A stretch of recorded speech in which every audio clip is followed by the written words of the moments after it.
Hello, my name is Druk, and today I want to take a look together with you guys at a game called Trigon Space Story, developed by Cerner Tech and published by Gameforce 4D. The game was released on April 28 for PC, on Windows, Mac, and Linux, and is available on Steam. Thanks to the developers for sending me a copy of the game early. You can check out gameplay from Trigon Space Story also on my Twitch channel, twitch.tv/druk. What is Trigon Space Story according to its developers? Trigon Space Story is a roguelike single-player game that focuses heavily on strategy. Dive into a gripping story campaign that sees you commanding your own ship and deciding what sort of captain you want to be: a ruthless barbarian, an adventurous fortune hunter, or a hero the galaxy so desperately needs. This is Trigon Space Story, a roguelike indie title with a sci-fi setting, action-packed tactical space battles, thrilling single-player story campaign, high replayability with procedurally generated universe, endless decision-making possibilities. Guys, Trigon Space Story is a game a lot like FTL. It does have way better graphics. I was never a big fan of the FTL pixelated graphics, so this game is a welcome upgrade. Even though I got the game early, I couldn't write the review earlier because the game is hard. It frustrated me that I couldn't get through all the missions to tell you about my opinion on the whole story. The farthest I got was at the end of the second cluster with missions. I was about to jump to the third, but I encountered a ship that was way too OP and died very quickly. In fact, this is what you'll do a lot in this game. You'll die a lot and restart from the beginning.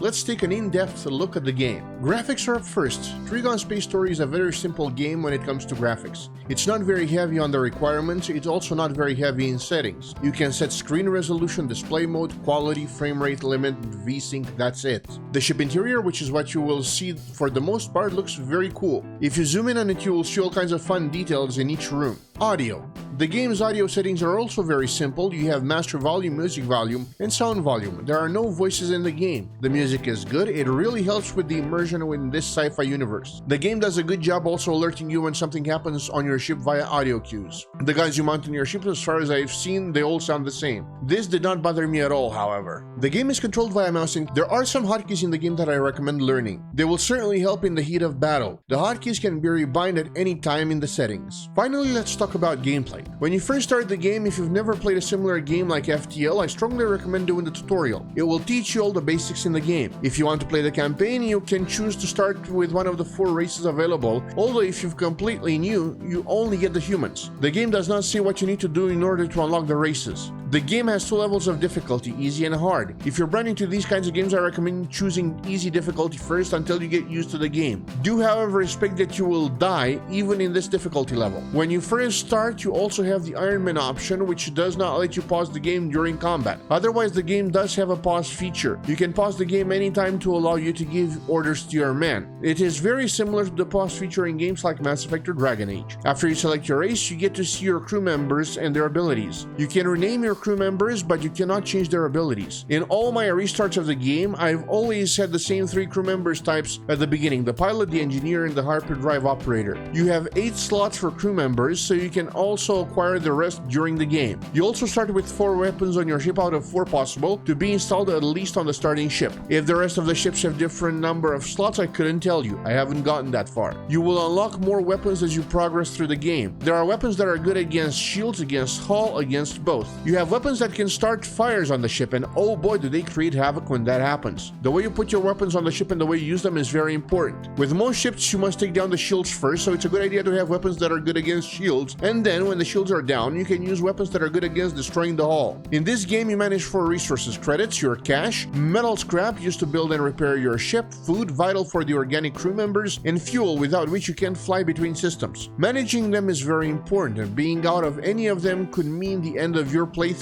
The game will punish you. The game makes it very intuitive to see which room in the ship is which. They all have icons attached so that you can spot them everywhere else in the UI. In the lower left side of the screen, you can manage each room and your weapons. You get to decide how to allocate energy in each different room depending on the situation you're in. You can upgrade the amount of energy used by each room on your ship from the management screen. Upgrading requires metal scrap, so you must be very careful how you spend it because it is a vital resource when you need to upgrade your ship. You can also upgrade and repair your ship via credits at space stations. To upgrade your ship, your crew members contribute as well. Their presence alone in their designated room will improve the efficiency of the room. To upgrade your ship, your crew members contribute as well. Their presence alone in their designated room will improve the efficiency of the room. As you adventure into the game, your crew members will level up and get new abilities. Some are passive abilities, like the possibility to offer new energy to a certain type of room, thus making it more efficient, or active abilities that you can use generally to make your life easier in combat. The active abilities are unlocked completely randomly, but they are usually specific to the type of crew member you have. For example, at one time, my pilot could send an EMP to the enemy ship to disrupt their shields temporarily, thus allowing me to directly attack their hull with a powerful rocket. The game also has a story that you can experience in the campaign mode if you get far enough. I haven't. I only experienced the first 6 missions as I met a ship that was way too powerful and I died instantly. Some choices depend on what crew members you have on your ship. However, this does not offer much replayability. Once you found the choice you like the most, you can stick to it. I am now speedrunning through the story dialogue because I know the outcome every time. This is quite a difficult game relying heavily on RNG. Every time you restart, everything is placed completely random. The system will look different, the mission will be in different systems, the enemies will show up randomly. It happened to me a few times that I encountered a very powerful opponent ship right after the first jump. The game seems very poorly balanced from this point of view. It's completely down to luck how far you advance in your run. This gives the game a huge replayability value as no playthrough will be the same. Unlike FTL, the nice thing about this game, however, is that it lets you go anywhere you want in any direction. This, however, can lead to some backtracking. As you progress more and more, it starts to happen more often. Issues.